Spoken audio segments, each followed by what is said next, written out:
All right. So with Chromebooks, there is a new way to do screencast. So we are no longer having a full school-wide subscription to Screencastify, which means that there's some limitations if you continue to use that.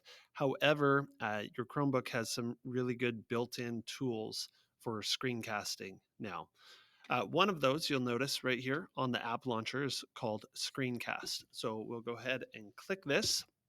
And there's a few things that I can do in a screencast. It comes with some basic tools right here. It will automatically transcribe. And as I'm doing that, I can look at my transcription and have it skip over some parts so I could kind of edit out those parts. There's also a marker tool where I can draw on my screen to point things out.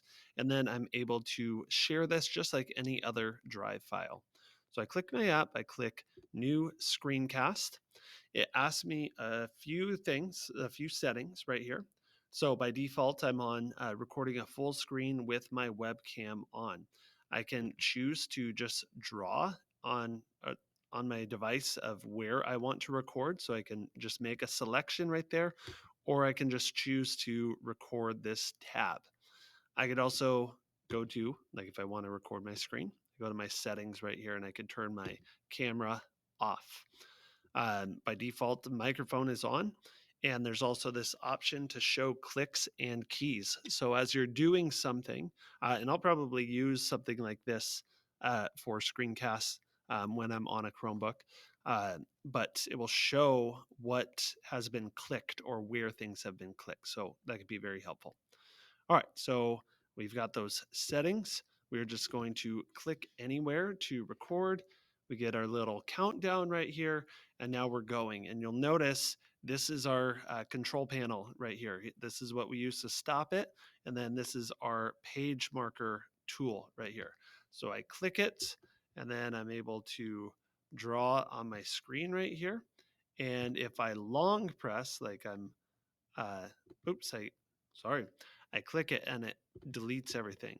If I two finger tap on it, I could change between colors. Now I only get some basic colors, so I kind of have to deal with that unless I want to also use the page marker extension right here. I can use that as well and choose whatever color I want. It just does the same thing right here and allows me to do that, and I can delete it right here.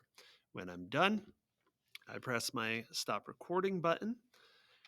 It's going to, the first time you do this, it's going to create a folder called screencast recordings in your Google Drive, and then it will have a folder for each of those screencasts that you make.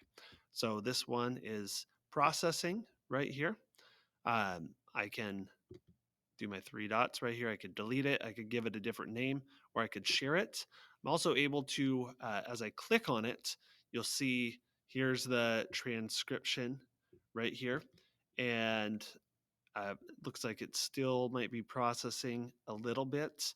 Um, maybe I didn't take a break.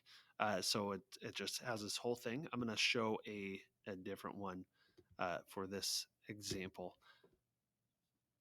So if I look at this one right here, I made some pauses so you can see some different things right here. And I could choose to, hey, I'm going to skip this section. Or maybe in this section, the words weren't correct. Maybe it didn't understand me, and so I want to change those words. That's up to you. That's a feature that you can use to make your videos more accessible. Okay, but we can play this, blah, blah, blah, blah. I can rename it right here, and then I can share it via a link. I can press share with others, copy the link, send that out to students. So that's, yeah, a fairly easy way to do screencast from now on.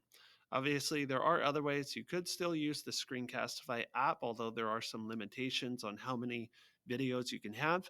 You could also do screencasts with a tool like WeVideo, but this one it's just right here. It's super quick to get to. So I think that's probably going to be more of your go-to.